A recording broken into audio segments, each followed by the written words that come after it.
Hi hello ಎಲ್ರಿಗೂ ನಮಸ್ಕಾರ. ಎಲ್ಲರೂ ಹೇಗಿದ್ದೀರಾ? ಎಲ್ಲರೂ ಚೆನ್ನಾಗಿದ್ದೀರಾ ಅಂದ್ಕೊಂಡಿದ್ದೀನಿ. ಇವತ್ತು ಶುಕ್ರವಾರ ಬಸವ ಜಯಂತಿ ಇದೆ. ಎಲ್ರಿಗೂ ಕೂಡ ಬಸವ ಜಯಂತಿಯ ಶುಭಾಶಯಗಳು. ಇವತ್ತು ನಾನೊಂದು ಮೊಸರು ಸಾಂಬಾರು ತೋರಿಸೋಣ ಅಂತ ರೆಸಿಪಿ ರೆಡಿ ಮಾಡಿದ್ದೀನಿ. ಒಂದು ಚಿಕ್ಕದಾಗಿ ನಾವು ಯಾವ ಥರ ಪ್ರಿಪೇರ್ ಮಾಡ್ತೀವಿ ಅಂತ. ಕೆಲವೊಂದು ಕಡೆ ಇದನ್ನು ಅಶಂಬ್ರ ಅಂತಾರೆ, ಇನ್ನೊಂದು ಕೆಲವು ಕಡೆ ಇದನ್ನು ಮೊಸರು ಸಾಂಬಾರು ಅಂತಾರೆ. ನಾವು ಯಾವ ಥರ ರೆಡಿ ಮಾಡ್ತೀವಿ ಅಂತ ನೋಡ್ಕೊಂಬರೋಣ ಬನ್ನಿ. ಈ ವಿಡಿಯೋ ಯಾರಿಗೆಲ್ಲ ಇಷ್ಟ ಆಗುತ್ತೆ ಪ್ಲೀಸ್ ಲೈಕ್ ಮಾಡಿ, ಶೇರ್ ಮಾಡಿ, ಮತ್ತು ಫ್ರೆಂಡ್ಸ್ ಆ್ಯಂಡ್ ಫ್ಯಾಮಿಲಿಗೆ ಶೇರ್ ಮಾಡಿ, ಸಬ್ಸ್ಕ್ರೈಬ್ ಮಾಡ್ಕೊಂಡು ವಿಡಿಯೋನ ನೋಡಿ. ನಾನಿವತ್ತು ಅಲಸರೆಕಾಯಿ ಮೊಸರು ಸಾಂಬಾರು ಮಾಡ್ತಿದ್ದೀನಿ. ಇದು ಅಲಸರೆಕಾಯಿ ಅಂತಾರೆ, ಇನ್ನೊಂದು ಕಡೆ ಏನೋ ಕರೀತಾರೆ, ಅಷ್ಟು ನನಗೆ ಐಡಿಯಾ ಇಲ್ಲ. ಇದನ್ನು ಚಿಕ್ಕದಾಗೆ ಕಟ್ ಮಾಡಿಕೊಂಡು ಒಂದು ಪಾತ್ರೆಯಲ್ಲಿ ಬೇಯಿಸ್ಕೋಬೇಕು. ಇನ್ನೊಂದು ಕಡೆ ಮತ್ತು ಇದು ಕಡಲೆ ಬೀಜ ಮತ್ತು ಹಸಿರು ಮೆಣಸಿನ್ಕಾಯಿ ಕೂಡ ಫ್ರೈ ಮಾಡ್ಕೋಬೇಕು. ಇವೆರಡೂ ಫ್ರೈ ಮಾಡ್ಕೊಂಡ್ಮೇಲೆ ಮಿಕ್ಸಿ ಜಾರ್ಗೆ ಒಂದೆರಡು ಎಳೆ ಬೆಳ್ಳುಳ್ಳಿ ಹಾಕ್ಕೊಳ್ಳಿ. ಒಂದು ಸ್ವಲ್ಪ ಚಕ್ಕೆ ಹಾಕ್ಕೊಳ್ಳಿ. ಚಕ್ಕೆ ಲವಂಗ ಬೇಕು ಅಂದರೆ ಹಾಕ್ಕೊಳ್ಳಿ, ಮಸಾಲೆ ಲೈಕ್ ಮಾಡೋರು. ಒಂದು ಸ್ವಲ್ಪ ಜೀರಿಗೆ,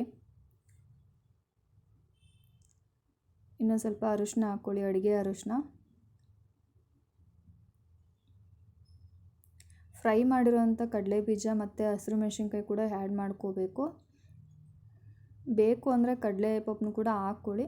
ನಾವು ಸ್ವಲ್ಪ ಕಾಯಿ ಮತ್ತು ಒಂದು ಈರುಳ್ಳಿನ ಚಿಕ್ಕದಾಗಿ ಹೆಚ್ಕೊಂಡು ರುಬ್ಬಿದ್ದೀವಿ. ಇದನ್ನು ಒಂದು ಮೀಡಿಯಮ್ಮಲ್ಲಿ ರುಬ್ಕೋಬೇಕು.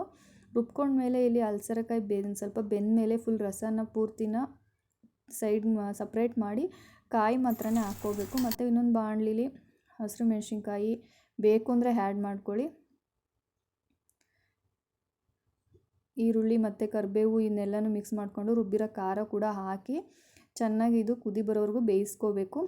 ಇಲ್ಲಿ ಮೊಸರನ್ನ ತೊಗೊಂಡು ಒಂದು ಸ್ವಲ್ಪ ಮೊಸರನ್ನ ನೀರು ಹಾಕಿ, ಈಗ ಫುಲ್ ಮಜ್ಜಿಗೆ ಥರನೂ ಮಾಡ್ಕೋಬಾರ್ದು, ಒಂದು ಮೀಡಿಯಮಲ್ಲಿ ಗಟ್ಟಿ ಮೊಸರನ್ನೇ ಒಂದು ಸ್ವಲ್ಪ ನೀರು ಹಾಕಿ ನೀಟಾಗಿ